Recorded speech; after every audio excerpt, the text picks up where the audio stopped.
안녕하세요. 품위지켜의 권수석 김선수입니다. 네, 오랜만에 인사드립니다. 네, 사실 저희의 녹음실 뭐 녹음실이라지만 사실 제 자택이죠. 네. 이제 이사를 해가지고 이거에 바쁘다 보니까 오랜만에 업로드를 하게 된 점 양해 부탁드립니다. 저희가 이제 진짜 민주당의 심장부에 오지 않았습니까? 맞습니다.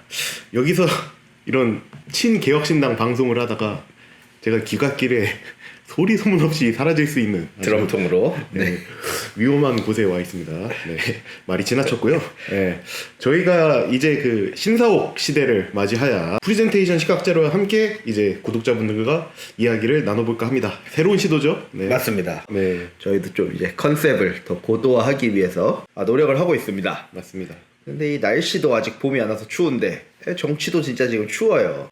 자, 이재명 대표는 지금 중도 보수를 선언하면서 광폭 행보를 하고 있는데 정작 지지자들 통합과 화합의 길을 걸으려는 게 아니라 오히려 훌리건 짓이 더 심해지고 있습니다. 최근 이제 허은하 대표가 방출을 당했죠. 그쵸. 네. 방출된 허은하 전 대표의 분노의 똥뿌리기가 이제 본격적으로 시작이 된 가운데 이제 훌리건들이 마치 허 전 대표랑 결탁이라도 한 듯한 그쵸. 그런 움직임이 나오거든요. 받아 먹고 있어요. 네. 허은하가 진짜 요즘 허은하 전 대표의 행태를 보면 이 말보다 더 적절한 비유가 있습니까? 허은하가 똥을 싸놓으면은 이제 훌리건들이 그 똥을 받아서 이제 개혁신당과 이준석에 던지는 그런 모양새 같은데 본질은 그 똥을 자기들이 그냥 뒤집어 쓰고 있는 게 본질이라고 저는 생각을 합니다. 많은 개혁신당 지지자분들은 잘 아시겠지만 몇 년치 카톡을 뒤지고 뒤져서 이제 이준석 의원과 당 관계자가 야 김현정의 뉴스쇼에 얘기 좀 전해 라는 대화를 굉장한 무슨 이준석이 언론의 흑막이에요 좌지우지하고 있는 것 같은 증거적 공개를 했는데 요걸 받았는지 받았죠. 이재명 민주당 대표가 받아서 2월 18일 아침에 페이스북에 글을 하나 올렸다가 이제 빛의 속도로 삭제를 합니다. 네, 대략 1시간 만에 삭제가 됐다고 하는데 유력 대선 주자의 SNS라기에는 너무 좀 방정맞은 거 아닙니까? 그쵸. 그리고 이제 이 글 쓴 방식이 졸렬한 게 어떤 근거를 대고 이렇다라고 한 게 아니라 이런 악의적 프레임이다 이유가 있었던 모양이군요 한 어떤 논거는 쏙 빼놓는 이런 말 써드리지 뭐죠. 푸시식 화법 아닙니까? 근데 제가 정치인이 제가 늘 얘기하는데 이제 권수석한테 제가 정치인이 이런 화법 구사하는 거 정말 싫어합니다. 하고 싶은 말이 있으면 해야죠. 그렇죠. 친구여도 싫죠. 이런 식으로 말을 하면. 메시지에 빈 공간이 너무 많지 않습니까? 지금 이재명의 페북에 여기에 추종자들이 알아서 그 내용을 채우고 그걸 명분 삼아서 뉴스쇼를 물어 뜨더라. 거의 이 신호나 마찬가지인 지령 내린 거죠. 아무튼 이런 졸렬한 포스팅이 결국 삭제가 됐고 이재명의 흔한 똥볼 중 하나로 이렇게 묻히는 줄 알았거든요. 그쵸. 근데 그 다음날 밤에 또 사건이 발생을 합니다. 저는 사실 이제 글 삭제를 하길래 본인도 잘못한 건 아는구나 생각을 했는데 다음날 밤이에요. 백분 토론에서 이 장성철 패널이 어제 페북 글에 대해서는 이제 본인 생각이냐 아니면 SNS 담당자가 이제 본인이 해명한 것처럼 실수한 거냐 라고 물어보니까 거의 그런 거죠. 알아서 SNS 담당자가 실수했다고 해 탈출구 마련해 줄게. 저는 그렇게 읽었는데 하여간에. 그래서 저도 당연히 실무자가 오바했죠 정도의 대답을 저 생각을 했어요. 근데 놀랍게도 그 특유의 아주 빈정거리는 표정과 태도로 그렇게 생각하니까 그렇게 올렸죠 이렇게 말을 했습니다. 그러면서 자기가 그렇게 생각한 이유라고 든 것이 이제 뉴스쇼에서 자신을 북한이라고 칭하면서 팩트를 왜곡했다. 그리고 뉴스쇼와 관련한 허은하의 주장이 팩트에 가깝다고 생각을 하기 때문에 다시 말해서 허은하 말 맞다나 뉴스쇼는 문제가 많은 언론이기 때문에 자신이 뉴스쇼에 대한 한 지적은 아주 타당하다. 이렇게 항변하는 거였습니다. 가연 10년 넘게 이제 우리 사회의 오전 시사 프로의 간판으로 자리 잡은 뉴스쇼가 이렇게 문제가 많고 또 제작진이 추악한 집단이었을까요? 저희가 속고 살았습니까? 한번 이렇게 살펴봅시다. 자, 먼저 이제 본인이 자기 입으로 종북몰이라고 했던 이 캡처해서 올렸던 페이스북에 2024년 8월 28일에 일타 박성민 저도 즐겨 보는데 아주 훌륭한 프로죠.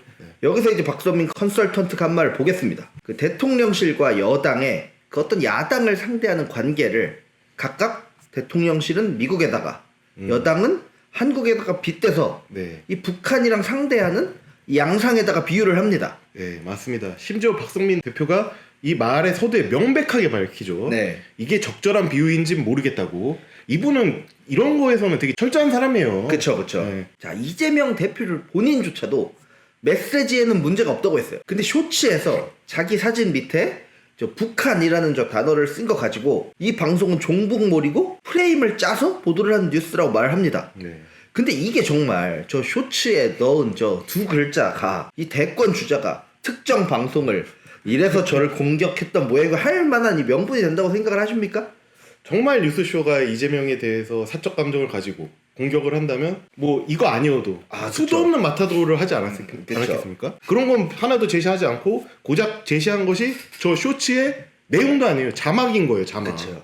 그냥 그 비유가 기분 나쁘다고 이제 히스테리 부리는 건데 비유한 게 어떻게 팩트 왜곡이 됩니까? 비유라는 어떤 표현법은 사실이 아님을 전제하고 사용하는 표현 아니겠습니까? 저희가 그 중고등학교 국어 시간에 배우면 내 마음은 호수요 라고 하면 내 마음이 호수는 아니잖아요. 그쵸. 호수처럼 뭐 잔잔하다, 뭐 넓다 이런 표현으로 알고 있는데 이런 진짜 구질구질한 말 하기 싫은데 그 자막 보세요. 북한 옆에 물음표 달아줬잖아.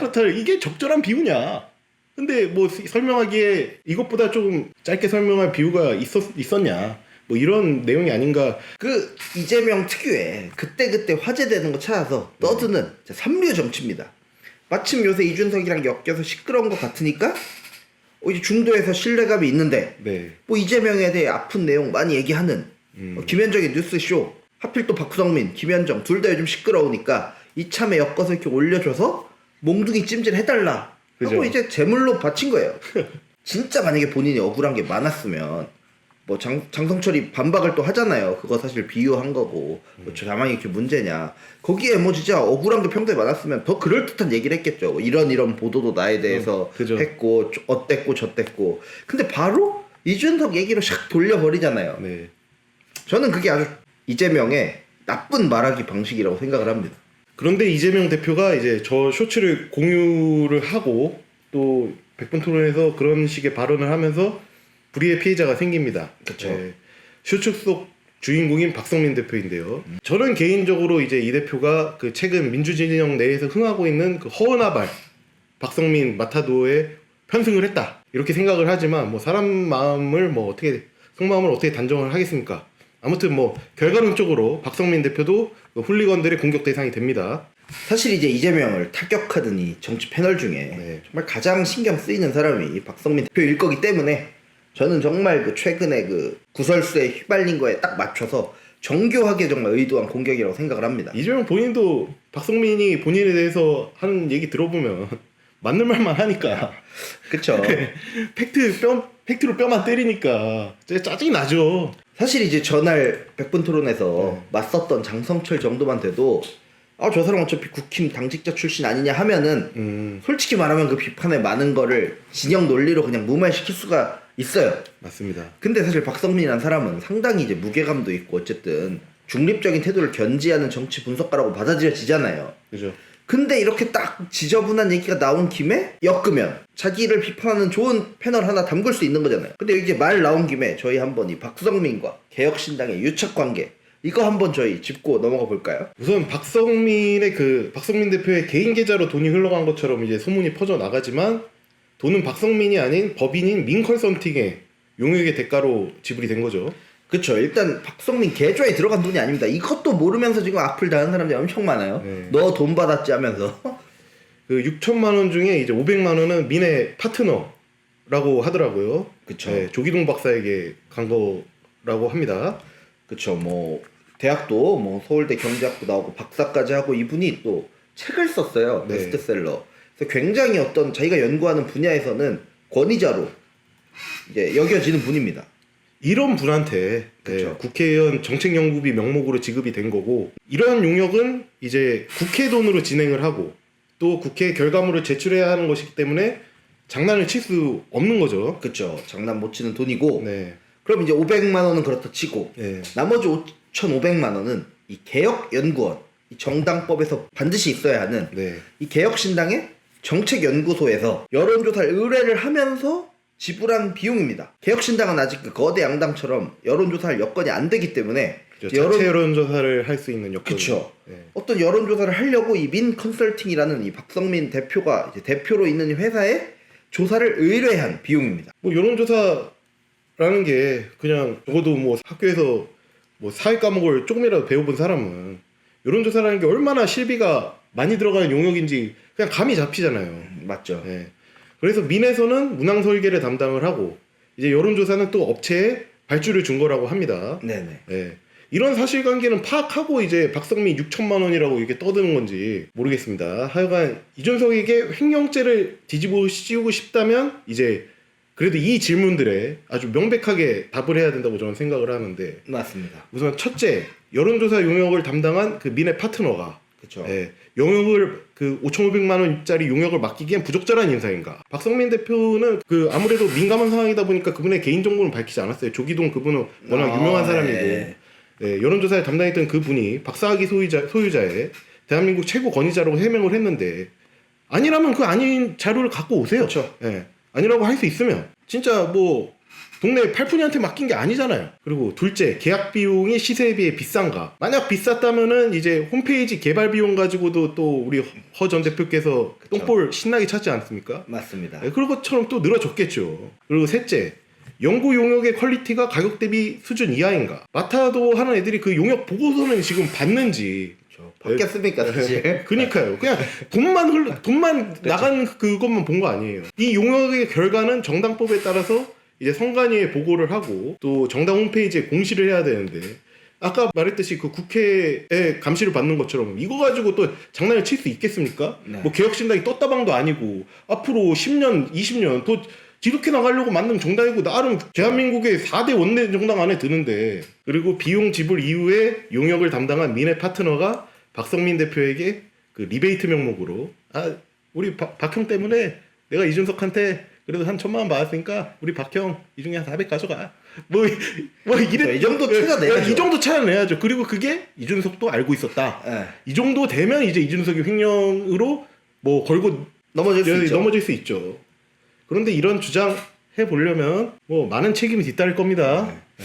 그리고 저희도 이준석과 박성민은 저희가 정말 좋아하고 네. 많이 그분들에게 배웠던 사람들이기 때문에 그죠. 저는 정말 그분한테 배웠어요. 네. 그러니까 그분의 어떤 평론 서비스를 소비한 게 아니라 정말 많이 배웠습니다. 그렇죠. 뭐 네. 그 사람이 하는 역사적 비유도 그렇고. 그죠.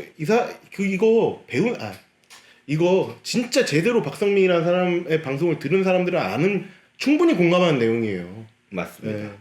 저희도 이런 거 악플 보이면 네. 민 컨설팅에 열심히 보낼 겁니다. 아무튼 이제 뭐 방금 김 선수가 언급한 내용 중에 정말 위반 사항이 있다. 네. 아까 말한 요 4가지 중에 그럼 저도 기꺼이 허은하 대표 지지자로 돌아서겠습니다. 전 그건 못하겠습니다. 그래요? 아니, 저는 그동안 욕한 거 미안해서라도 저 이 수준의 증거가 나오면 나는 이거는 지지할 수 없어. 근데 저는 그럴 가능성 없다고 생각해요. 그러니까요. 그렇게 허술하게 정치한 사람도 아니고. 맞습니다. 네.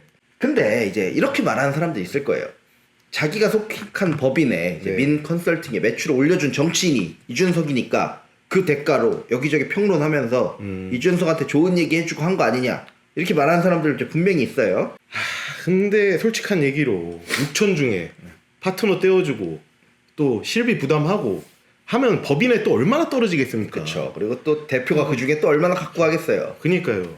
허은하가 정말 제대로 사업을 해봤으면 이런 마타도는 소용이 없다는 걸 잘 알 텐데요. 저는 알면서 그런 거라고 생각하겠습니다. 네. 그렇죠. 어쩐지 그 허은하 대표가 운영하던 회사가 네. 그 뭐였죠? 재무제표였나요? 영 별로지 않았습니까? 그 경영 실적이. 그렇게 소문 난 것보다는 뭐 국내 탑티어 이미지 컨설턴트라 그랬는데 그 정도는 아닌 것 같았어요. 자, 근데 이제 항상 그 방송에 나올 때마다 이 박성민이라는 사람을 최고의 정치 컨설턴트 많은 고객 찾는다고 하잖아요. 맞습니다. 그럼 우리나라 정당과 정치인 중에 얼마나 많은 사람들이 일을 했겠습니까? 네. 심지어 지난 2번의 총선 끝나고 국힘에서 제가 알기로 이거 모셨거든요. 예. 그 떨어진 사람들 그 만찬회 하는 그 자리에. 뭐죠? 화목회였나요? 뭐 그런 거에. 네. 아니 이 정도로 이제 많은 정당과 일을 한 사람인데 시청자들이 그거 모르고 봤어요? 뭐 박성민이라는 사람이 자기 직업을 속였어요? 다 알면서 이 사람이 자기 경험 바탕으로 뭐 심도 있고 객관적인 분석을 하니까 네. 박성민 대표가 나오는 방송을 이렇게 좋아하는 사람이 많고 자기 이름 딴 코너도 있는 거잖아요. 그죠. 만약에 진짜 어떤 뭐 사람이 속한 회사까지 이런 한 푼 정당이랑 엮인 게 없어야지만 방송에 나올 수 있고 정치 분석을 해야 된다라고 한다면 그렇게 법을 만들어야 될 일이에요. 그 전까지는 이제 당사자들의 어떤 양심에 맡겨야 그쵸. 되는 문제죠. 그런데 박성민 대표가 그래서 이준석을 맹종하기만 했는 한 사람이냐, 아주 양심 불량한 사람이냐, 또 그렇진 않습니다. 허은하 대표의 그 눈물의 비례국어를 이준석이 폭로한 거에 대해서는 그쵸. 명백하게 하면 안 되는 행동이다 그쵸. 라고 이렇게 얘기를 했고, 인신공격은 하면 안 된다. 그리고 이준석의 어떤 가벼운 행동들은 늘 지적을 하면서 이런 행동들이 그 정치 여정에 도움이 되지 않으니 조심하라고 늘 경고를 했습니다. 그쵸. 박성민이 많이 하는 비유였어요. 이문세랑 탁재훈. 네. 자, 근데 아까 말했듯이 정말 이런 한 푼 정당이랑 엮인 게 없어야지만 방송을 해라 라고 한다면 자, 저희가 한번 말을 해보겠습니다. 이재명 대표와 민주당 과연 이 문제에 있어서 떳떳합니까? 진짜 돈만 가지고 한번 얘기해보죠. 돈만 가지고. 저희도 똑같이 네. 2021년 11월 25일 그 조선일보 보도에 따르면 이재명은 그 민주당 대선 경선 당시에 윈지코리아 컨설팅에 1억 1천만 원을 지급했다고 합니다. 그쵸. 박성민 6천이었는데 네, 5천 더 받았네요. 네. 지금 또 물가가 얼마나 많이 올랐습니까? 아, 그렇네요. 3년 됐네. 윈지 이름이 참 낯이 익은데요. 네. 네, 그 당시 이 회사의 대표가 박시영이었죠. 그 후에도 뭐 3대 주주로 남아있다고 하는데 뭐 잘 모르겠고, 아무튼 경선 이후에 그 박시영의 행보 어땠습니까? 일단 자기 개인 유튜브에서는 네. 뭐 이 경선 이후에 아주 정파성을 정말 조금도 숨기지 않고 이재명한테 기울어진 방송을 엄청 했습니다. 근데 이러면 이제 민주당 지지자들이 이렇게 말할 거예요. 그 정식 언론이 아니라 개인 유튜브에서 한 거 아니냐? 아, 좋습니다. 그래서 괜찮다. 아, 예. 아니 근데 이것도 진짜 웃기는 게 박성민이 뭐 박성민 TV 파가지고 시조일까 이준석 빨고 그럽니까? 아 이거 또 무슨 의미야? 무슨 말이야? 뭐 하여간에 아 재밌네. 자, 근데 이제 오케이 알았어요. 자, 그러면 22년 대선 전에 이거 유튜브에 검색하면 다 나와요. 네. 자, KBS 1라디오에서 주진우 라이브 출연해가지고 신나게 정치 분석하던 거, 이거 아까 박성민한테 드리운 비판 똑같이 하면 똑같이 이거 수사 대상 아닙니까? 이때 뭐 주진우랑 명목상으로는 뭐 여론조사 데이터만 분석했다 뭐 이렇게 하겠지만 더 수상하죠. 네, 과연 공정하게 했다고 할 수 있을까? 그러니까 어떤 그 여론조사 상에 이 윤석열한테 충분히 호재로 반영될 수 있는 거를 뭐 여기까지는 말 안 하겠습니다. 네, 하여간에 네. 자, 그 23년 5월에 본인이 정치인들을 컨설팅 하면서 민주당의 혁신위원을 맡았다가 문제가 되고, 당연히 이거 문제가 되죠. 그죠. 정치인을 컨설팅 해주고 있는데 어떤 당의 혁신을 담당하는 그런 공적인 자리에 앉아 있으면 네. 이런 거야말로 정말 지저분한 유착 관계를 의심받아야 될 사람이라고 저는 생각을 합니다. 그 당시 이 이슈에 대해서는 민주당 내부에서도 불만이 많았어요. 아, 진짜 그렇겠죠. 그러니까 잘린 거지 뭐. 근데 저 같아도 그 공천제도를 주무를 수 있는 박시영한테 그렇죠. 네, 공천 컨설팅을 맡기겠습니다. 아니, 저 사람이 공천제도에 영향을 미칠 수 있는 사람인데, 그럼 그 사람한테 공천 컨설팅 맡겨야지. 그렇죠. 네. 아니, 면접관이 컨설팅 해준다는데 그러니까 받아야죠. 아주 적절한 비유네요. 네. 뭐 할 말은 무지하게 많지만 뭐 아끼겠습니다. 이건 뭐 그리고 또 이제 저희가 네. 정말 그 완전 뭐 비정치 영역에 사는 사람이지만 네. 정말 또 이게 신기한 걸로 네. 또 박시영에 대해서는 저희가 조금 아는 게 있지 않습니까? 네. 아 이건 진짜 말 아껴야 돼. 여기까지만. 네. 여기까지만 하겠습니다. 근데 저희도 진짜 이거 가지고 하여간에 뭐 저희도 뭐 만만한 사람들 아니다 이겁니다.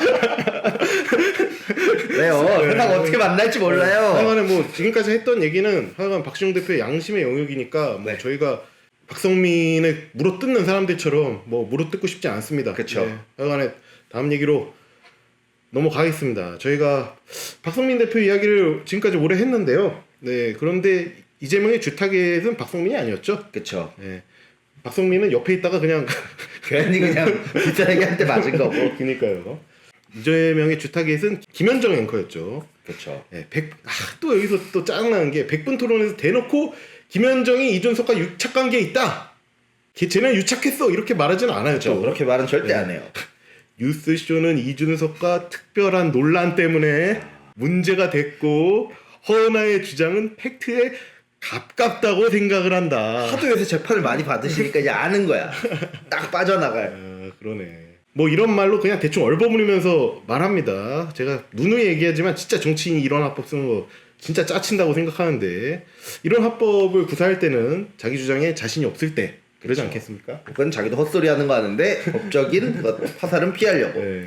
자, 결국은 이제 문제 삼고 있는 게 이것도 이제 허은하가 공개한 정말 이준석과 개혁신당 당직자가 그 몇 년간 나눈 카톡 중에 네. 이거 하나 찾은 거예요.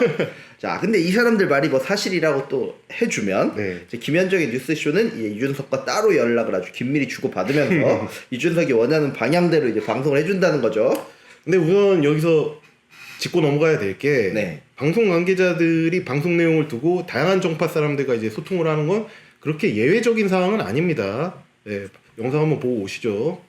마음에 안 드는 게 있으면 정정구도를 요청하기도 하고 네. 그런 제목을 수정해달라고 하고 그런 거는 저도 받아본 적 있고요. 예. 뭐 모든 당으로부터. 그렇죠. 그리고 아까 얘기했지만은 이 질문은 절대 대답 못하니까 빼주세요라고 조율을 한 적도 있고 그거는 이거 방송하시는 분들은 다 알아요. 그러니까 네. 그거를 뭐라고 할 수 있고 하는 거 아닌데 이재명 대표가 여기에 등판을 하는 순간 이렇게 돼버리잖아요. 그러니까 이게 정무적으로 저는 모르겠어요. 민주당 열성 지지자들한테는 뭔가 이제 이게 뭐라고 해야 되나 이재명 대표도 우리의 뜻에 동조하고 있다라는 생각을 심어줄 수는 있지만은 이게 이제 일종의 좌표로 누군가한테는 이제 생각될 수 있다라는 그렇죠. 정무적인 판단이 필요하다. 이재명은 지금 숨소리 하나도 내가 보기에는 신중해야 된다 생각이 들어요. 네. 그래서 제 경우를 얘기하자면 방송 진행하다 보면 그러니까 허은하 대표가 얘기한 부분 진행자랑 다르겠다. 시사 프로그램이 데일리로 진행을 하다 보면 출연자들이랑 어느 정도 부분이 있게 되거든요. 그러면 이런 의견 반영해달라 뭐 해달라 그러면 방송 실시간에도 사실 얘기를 하게 되고 그러면 그걸 문제는 한쪽만 해줬다? 그러면 이건 편향적이죠. 중립적이지가 않고. 근데 저도 하다 보면 예를 들어서 뭐 김지원 전 최고위원하고도 가까웠으니까 이런 얘기 좀 할 수 있게 해줘. 예.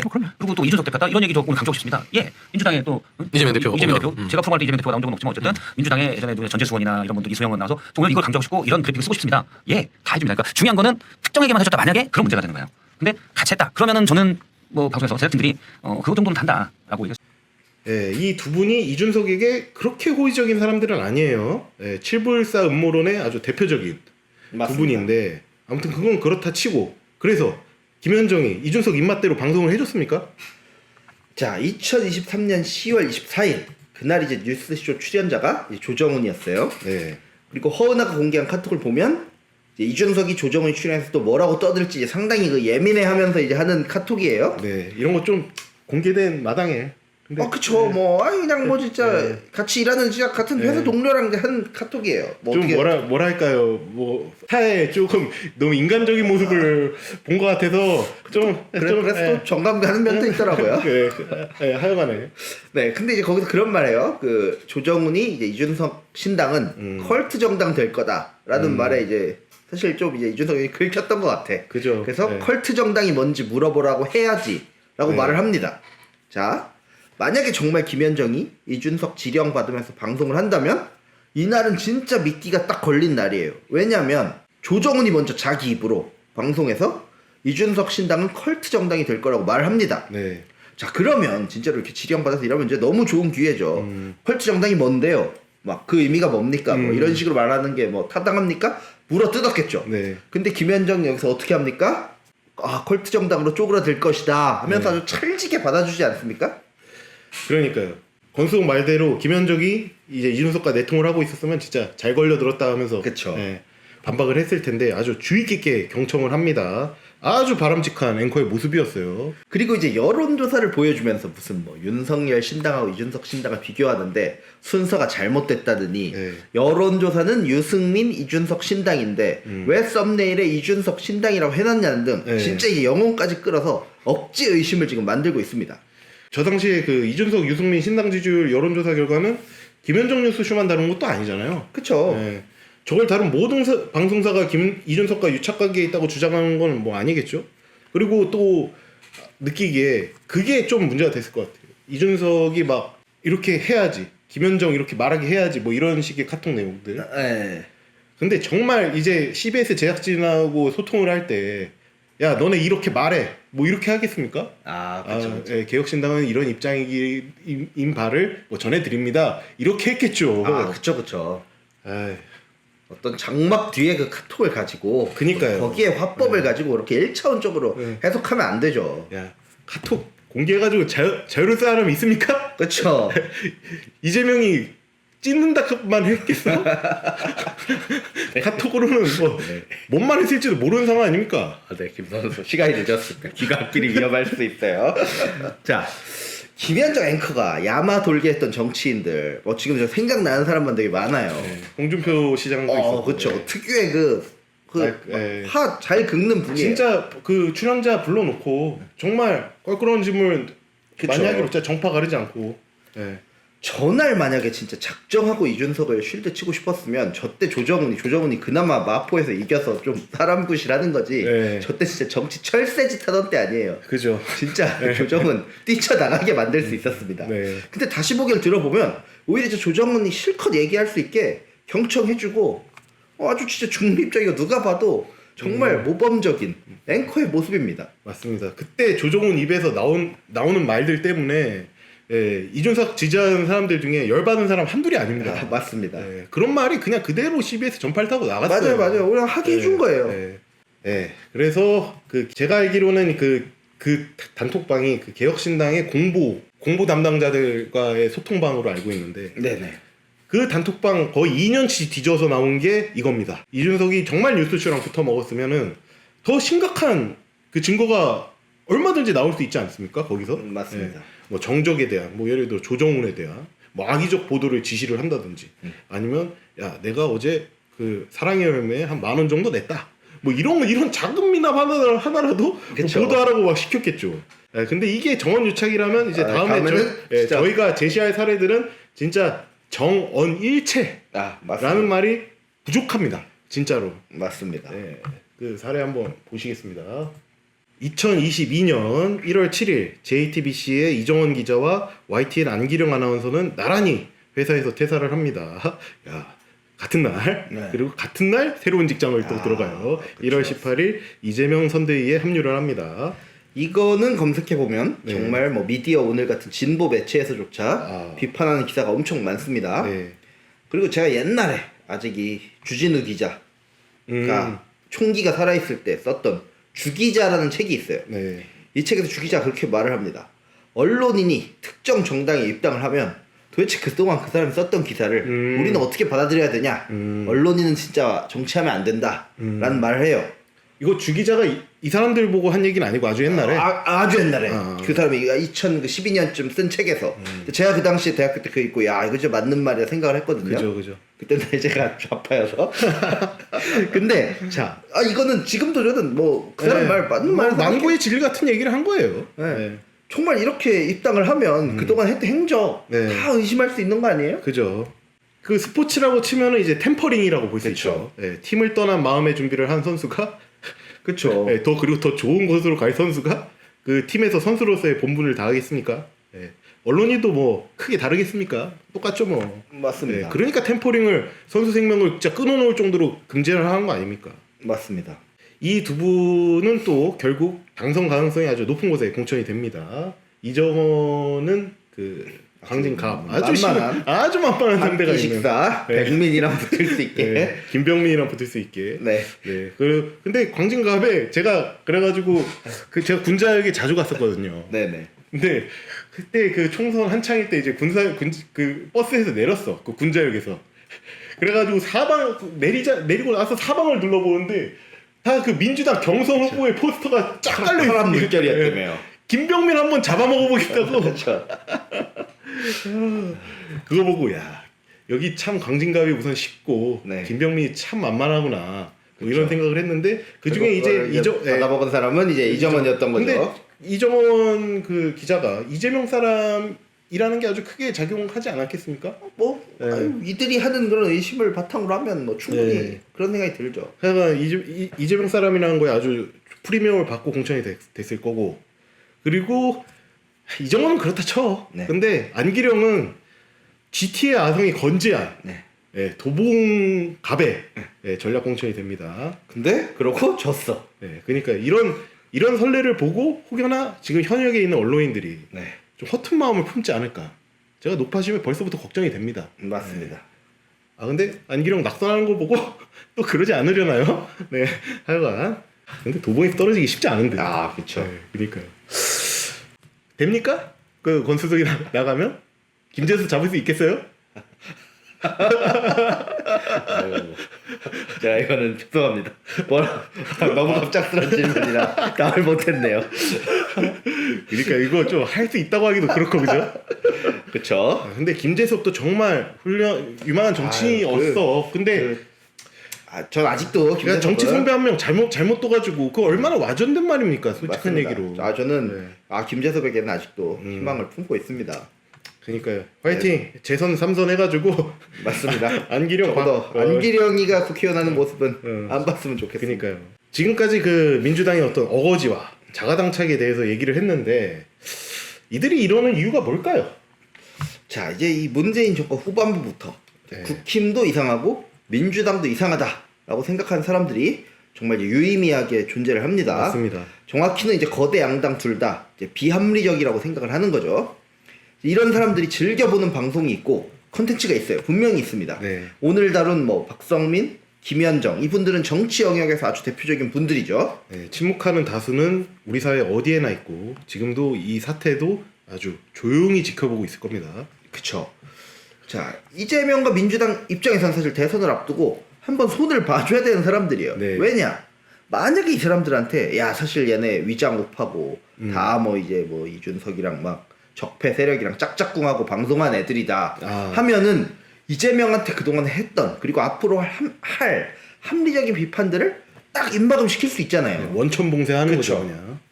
그런데 이런 상황에서 이제 일개 지식인이 어떤 개인이 이 거대 권력과 맞서는 게 참으로 어려운 일이죠. 맞습니다. 당장 뭐 박성민 대표 오늘 다 하차 기사 나왔더라고요. 그러니까요.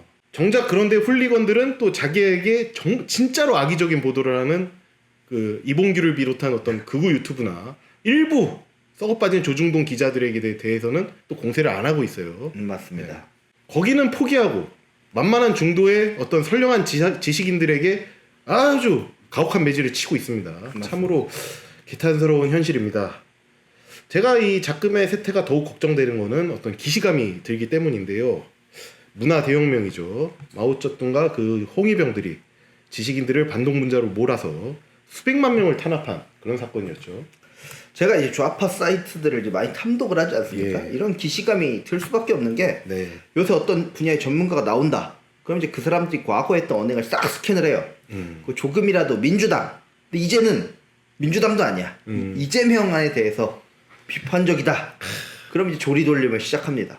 근데 이 사람들이 최근 개발한 이제 12월에 개발한 무시무시한 무기가 하나 있어요. 계엄에서 입을 다물고 있고 가만히 있었던 사람은 내란 동조 세력이다. 라는 논리로 진짜로 12월에 SNS에 뭐 올린 게 없다. 그러면 이 사람 사실 뭐 속으로 내란 동조했던 게 아니냐. 진짜 이런 얘기를 해요. 이런 시대입니다, 진짜. 네, 진짜 얘기만 들어도 무시무시합니다. 네, 국가적 위기 상황에서 어떻게 이렇게 흔들리지 않고 일상을 지켜내는 것도 위기 극복에 정말 중요한 일이거든요. 그쵸. 네, 전환길 그리고 또 서부지법 폭도들 보십시오. 맞습니다. 최근에 서부지법 폭도 그 기사 중에 네, 그 서울대 금융위. 나온 채권 브로커 네.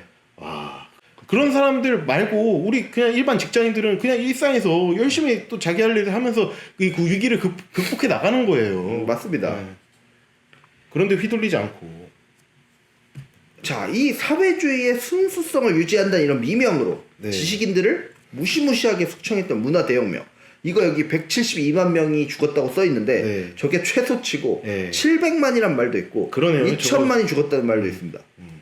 자, 제가 예를 하나 들어볼게요. 이재명이 대통령이 됐어요. 어떤 과학기술 정책을 펴. 근데 어떤 과학자가 정책을 비판해요. 근데 이 사람이 뭐 과거 SNS에 뭐 이재명 욕한 게 있어. 그럼 야, 이 계엄 동조 세력이라 지금 정권 바뀌고 분위기 좋으니까 네. 초친다 라고 하면 진짜 아까 뭐 김선수 서두에 언급했지만 우리나라 지금 위기에 봉착한 상황에서 예. 이렇게 되면 진짜 이 나라의 정상적인 공론장이 이제 남아있을 수가 있겠습니까? 중국은 뭐 다시 세계 최강 대국 중에 이제 하나가 되었지만 그래도 비극의 상처는 뭐 여전히 남아 있습니다. 그런데 이제 성장 동력이 진짜 이 말이 틀린 말이 아니에요. 완전히 꺼져가는. 네네. 네. 한국에서 저런 일이 발생한다면 어떻게 되겠습니까? 기본사의 아이콘이었던 이재명 대표마저도 중도 보수를 표방하면서 성장을 부르짖는 이 위기 상황에 저런 문화대혁명 같은 비극이 일어나면 어떻게 되겠냐고요.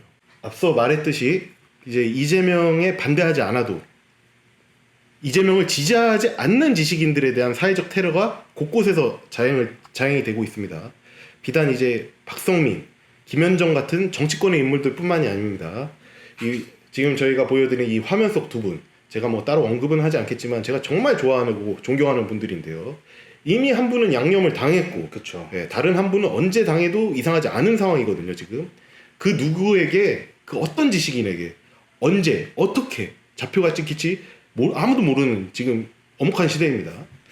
이 김 선수는 아직 이창용 총재가 언제 양념을 당해도 이상하지 않다고 했는데 네. 이미 지금 좌파 커뮤니티에서는 정치권을 기웃거리는 인기 영합하는 관료다. 하하. 낙인이 찍혀 있습니다. 조만간 또 정말 이 워낙 양 진영이 진짜 증오로 대립을 하다 보니까 이제 어떤 뭐 합리적인 토론이라던가 비판에 열려있는 자세는 이 증오 앞에서 설자를 완전히 잃었어요.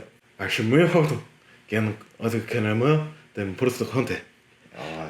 네, 이거 번역기 돌려보시면 안 됩니다. 네, 하여간 제가 아주 유창한 독일 발음으로 읽어드린 제가 인상 깊게 본 시 한 구절인데요. 네, 감동의 아우토반입니다. 해석해 보자면 그들이 나에게 닥쳤을 때는 나를 위해 말해줄 이들이 아무도 남아있지 않았다라는 뜻이라고 하네요. 그쵸, 뭐 유명한 시입니다. 공산주의자가 잡혀갈 때 가만히 있고 유태인 잡혀갈 때 가만히 있었더니 다음에는 뭐 자기가 잡혀갔다. 네. 뭐 이런 시죠. 네. 사회적 테러의 칼날이 여러분이 좋아하는 지식인들에게 그리고 더 나아가서 여러분에게 언제 들이닥칠지 모릅니다. 지나친 걱정이다. 근데 뭐 뉴스쇼 유튜브 채널에 달린 댓글들 이런 거 보면 좀 생각이 바뀔 거라고 저는 생각을 합니다. 자, 요즘 제 주위 30대들 중에 네. 이재명만 대통령 안 됐으면 좋겠다는 사람들 진짜 많아요. 그죠? 근데 이분들이 하는 말이 그 이유가 이재명이 되면 뭔 짓을 할지 모르겠다고 생각을 해요. 네. 근데 참 재밌죠? 지금 이재명 대표는 난 중도 실용이라고 하고 해도 못 믿는 사람들이 왜 이렇게 많을까요? 네. 이재명과 지지자들의 이 마타도어, 네. 양념질 때문 아니겠습니까? 그죠? 자, 지지자들도 낯이 뜨거워서 요새는 못 쓰는 별명 같아요. 그리고 이재명이 옛날에 민주당에서도 안티 많을 때는 네. 이거 갖고도 엄청 까였어요. 네. 이재명이 옛날에 자칭인지 타칭인지 모르겠는데 전투형 노무현이라고 지지자들이 하고 다녔습니다. 전투형 노무현이요? 전투형? 그냥 전투 아닌가요? 그쵸. 뭐 좋은 별명 많은데 그 한 글자짜리. 네.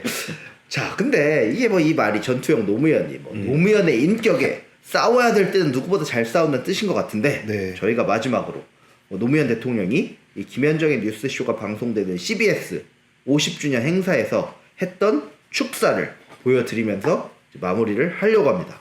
네, 지금까지 우리 사회의 선량한 지식인들이 쌓아올린 성취와 그들의 가치들이 끝까지 지켜지기를 바라는 품위지켜의 김선수 권수덕이었습니다. 감사합니다.